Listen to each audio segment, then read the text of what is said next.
Hello everyone, my name is Harold Campos and welcome to the channel. Today I will be speaking about the 3270 design tool and advanced operations, arrays and screen collection.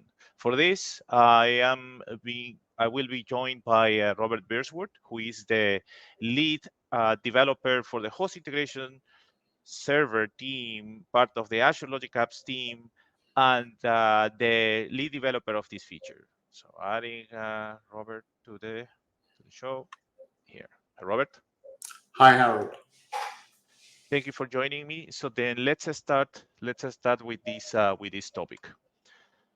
Let's start briefly speaking about the 3DT tool. We have in the past we have provided some information on some videos, and there is public content on it. So just to summarize, what the 3DT or the 3270 design tool, it is used to record or capture mainframe application screens, define tasks per screen, and define methods to represent those tasks. It has 3 stages: capture screens, create navigation plan, and create methods. And the output of this tool is what is used by the Azure Logic Apps product or any application that you want to leverage using the session integration capabilities from host integration server to create to create these applications that will access the screens in the host. It is available at this location, aka.ms/3270-design-tool-download. These lead us to the next topic, which is accessing TM32 servers from Azure Logic Apps. There are a couple of videos that I have published in the channel that you can watch. One is the 3270 design tool, which covers all of the basics of the tool. And also we speak IBM 3270, which shows a demonstration on how to use Azure Logic Apps to leverage the metadata that is the outcome of the 3270 design tool.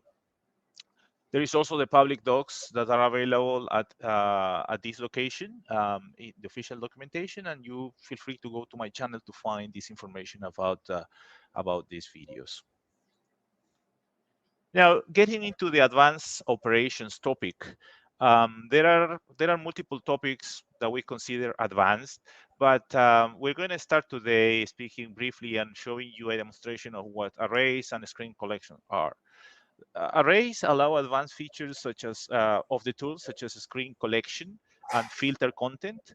Parameters can be arrays of atomic values or arrays of structures. One characteristic of the arrays is that they are output only.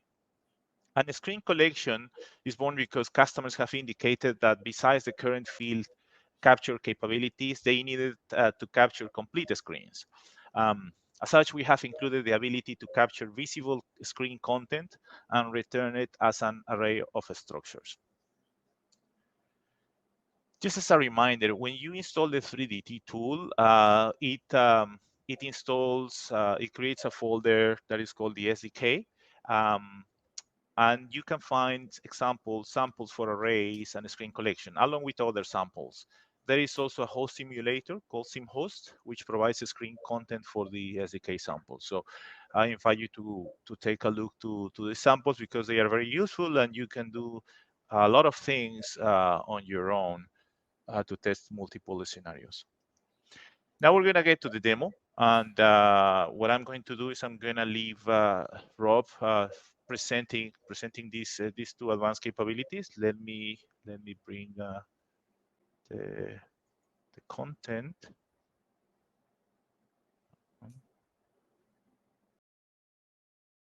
So the first thing for all of the SDK samples is to have SimHost running using the right definitions. And when you install it, it will be empty. And so you can load a workspace, or in my case, load a recent workspace. And the one in the sample, TN3270 word growth bank config SHF. And then just to be sure, we will take the right SHD file, which again is the TN3270 word growth bank data SHD, SimHost definition. And then we can start the simulator, and that will now answer all of the screen, or return all of the screens that we need in order to do the Woodgrove Bank demo, which is get accounts, get balance. The first couple of README files cover what that does. So in order to do arrays and not spend too much time, I have a definition file, a wrap file, that has already captured the screens and created navigation plans. And so the navigation plan do get accounts, has uses a connect plan, get to the blank screen, then a whole slew of screens, and leaving from a blank screen. And what this plan shows you is there is forking involved. So for instance, here, this is where we enter the name of the person for whom we want to get the accounts, and either that person is not known or it is known. And in this case, because this is in CICS and it requires paging, if there is more than one page, you get to this page here. And once you've pressed enter, you either get a full page of data or the last page of data. And from both of those, you can go to a screen where the fixed text is typing a p/a number at the cursor, and the 3DT uses the curly braces next page number to indicate that we should automatically fill out that. So it should not be writing that on the screen. And when you have pressed that, presumably the next page will be the last page, and at some point you will get to the empty screen, and we will exit from the blank screen. So in order to work on some array definitions, let's first move to methods and create a new method. So get accounts. Notice that the name of the method can have spaces and so on, but if you let the tool generate C# code, then it will change those names to be more .NET, so it'll take out the spaces, etc. And so we have, as an input value, we have a name, and then we have an output value, and we're going to take both the account number and the account type. So I'm going to set this as an output parameter and call this accounts. And instead of returning, an account number and a type as individual things, we're going to make a structure out of this. So account information, and we're going to call this member the account number. Then we're going to add the account type, and we're going to add it to the account information structure. So this will be account type. This is just the way you create structures in general. And you will see that there are two subparameters, as we call them. So accounts account type and accounts account number. And the upper screen will show where they are in the screen that they are being picked up as. So now if we take either of these two, it doesn't matter, and change the isArray from false to true, then we get the array down at the bottom. And if we click on that property and click the three dots, we get an array editing dialog. So in this case, the array is one line per array instance, and it starts on line 4, and I happen to know that it ends on line 22, and there are no rows to be skipped. So for instance, if you had an array that went over, say, 2 rows, but nothing on the second row was interesting, then you could skip 1 row, and so we would take row 4, skip row 5, take row 6, skip row 7, etc. We're going to take as many as we find, unlimited. We're not going to do any restrictions, and we are going to change the break key to clear. What that means is if we get to a restriction, so for instance, if we say only take 5 elements, not all of the elements, then we have to break out of the array processing early, and that's what the break key is here. In this case, it's clear. And in the stop on empty, we're going to say that if both the account number and the account type are empty, then that's the end of the array. Okay, so we'll click that. And now we go to the last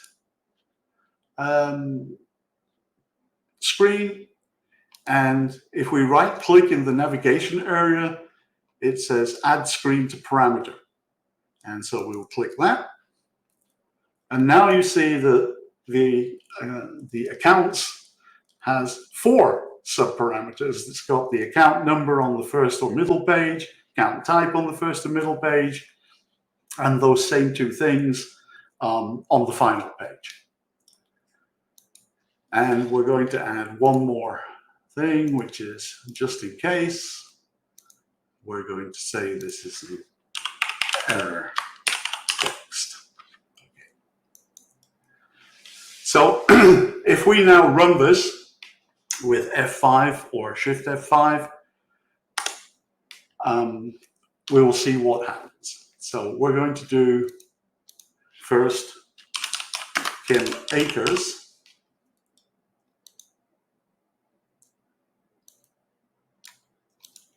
And we're going to step through the screens as the processing occurs. So this is the first screen that comes back from SimHost. It's been named message 10 in the definition file, in the wrap file. We're going to type something in, CICS dev, press enter, realize we've reached the CICS welcome. We're going to press the clear key, got an empty screen. WBGA is the name of our program, and send enter, and we get the Woodgrove Bank accounts list. So this was the one where we had defined this area here as the input area. So as you can see at the top, it says input. The parameter name has been written to 3.8, which means it's written what we typed in as the name here. Press enter. And we get this, press enter and follow with paging commands. And in this case, we're going to get just one screen because Kim Akers only has 2 accounts. And obviously, the account number and account type here are empty. And so the array processing will just pick up 2 values and exit. So we've extracted the accounts. We're going to send clear, and that was because we wanted to break out of this early. And that was when, in the array definition, we changed the break key to clear. And we got the empty screen, and we're going to log off back to our starting screen. And now we're done. And so now we have, the error text is null, doesn't exist, we didn't have an error, and the accounts are now an array of account information.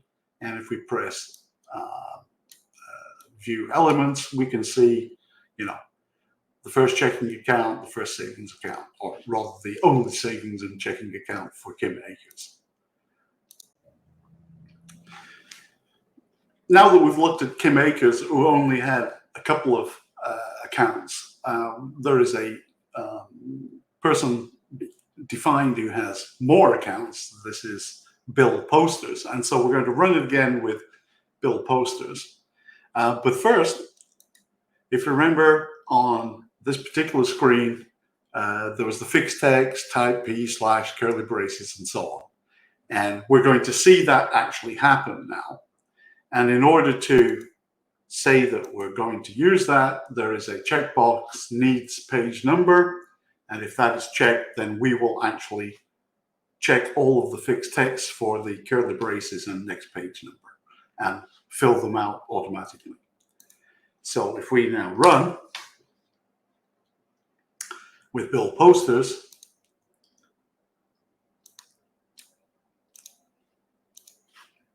and we go through the pages, right? So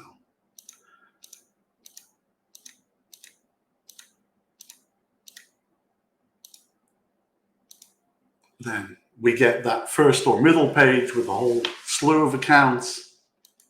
And then after we've cleared, we actually type P/2. So we've automatically added the page number to the paging command that CICS understands. And we get the final screen, get rid of it, log off, and we're done. And so now, if we look at the elements, Bill Posters has 20 accounts. So this is the basic array processing.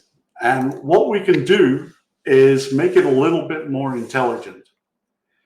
So for instance, if we go back to the edit array definition and we say, you know what, we only want 6 values. So we're going to put in 6. And I'm going to say OK. And so that I don't have to keep stepping through this, I'm going to click the Use Minimal Progress form and run it. So we're going to use Bill Posters again. And the Minimal Progress form basically shows what would have been in the top line of the stepping through the pages. So we could see screen received message 10, CSS welcome, typed in WBGA, we found WBGA, put the name in, etc., etc. First and middle page, accounts extracted, and so on. So now when we view elements, we only have 6. So we have hard-coded how many elements we want to return. And we can also do that by saying add a value parameter. So a value parameter is something that you could add to the method call and then use it later either in an array or a menu processing. So I'm going to say here, the value parameter is going to be number to take. And this is going to be an integer. And now if I go back to the array processing and the array definition, you'll see that there is now the ability to take the parameters. So if I unclick fixed value, then I'm actually going to restrict the maximum number of elements to be the value of an input parameter. So we'll say OK again, run. And now we're going to say take the first 8. Okay. And again, I'm using the minimal progress. And as you can see, there are 8 elements. So that's one way of changing the restriction. Another way is, let's say, unlimited, back to unlimited. And now we want to say, you know what? We only want the savings accounts. So let's go account type equals a fixed value. Again, we can add a value parameter if needed. So I'm going to say I want the savings account. And because the field on the screen is actually longer than what I've just typed in, I'm going to trim what comes back from on the screen. And as you can see, I've typed savings with a small s, but it's actually with a big S. So we're going to make this case invariant and say OK. And because we have set up a workflows, we need to say we want all the matches. So return everything that matches that. And we go again. Oops. Yes, okay, I got rid of that.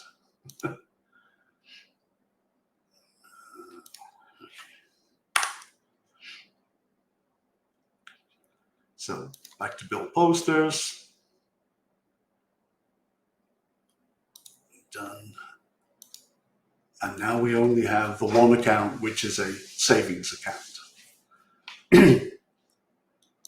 There are other ways of restricting or changing the way we process with restrictions. And so the continue type here,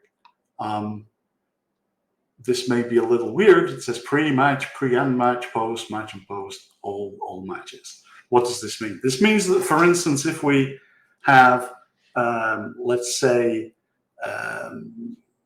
a list of accounts with how much money they have in them, then we can say the account type is, the account contents is less than $10,000. And if we do that, then what we want to do is say we want everything before the first match occurs, only the first match, everything before the first match and the match, everything after the match, everything after the match and the match itself, all of them, which is, using no workloads at all, and all matches. Right? So this is a way of using the menu processing to, in this way, restrict even more or restrict a particular way what is returned. So I will cancel out of this. And the other thing that was mentioned is the add screens parameter, having screen output. So let's go screens parameter to method.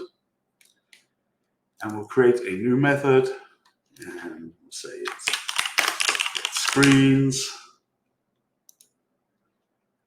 And you can see there's automatically a parameter called screens. And what that is there is one subparameter for each of the screens in the processing plan. So they're in a weird order, but this final page, one of the empties, the WBGA page, etc., etc. And we can say we don't really care about the empty screens. So we'll delete that empty. Unfortunately, there's no quick way of doing this at the moment. And the final empty. And so that we at least get some screens, we've got to go and add the name. So put the name as a parameter. And now when we run it,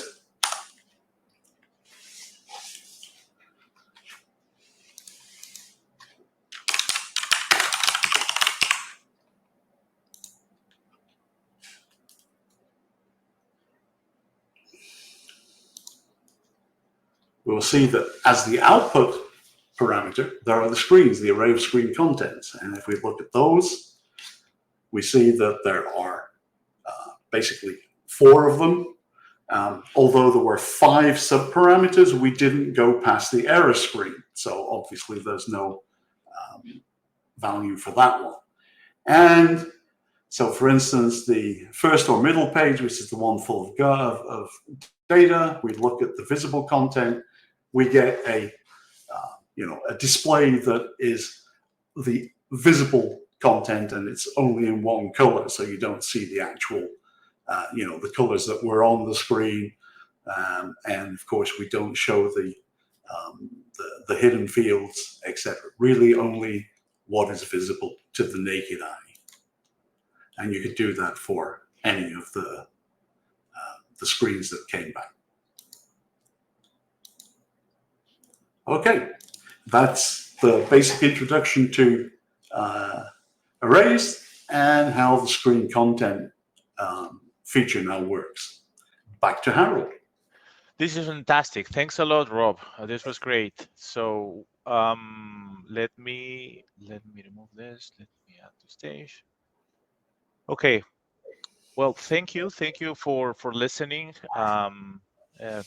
Robert, thank you again for joining us today.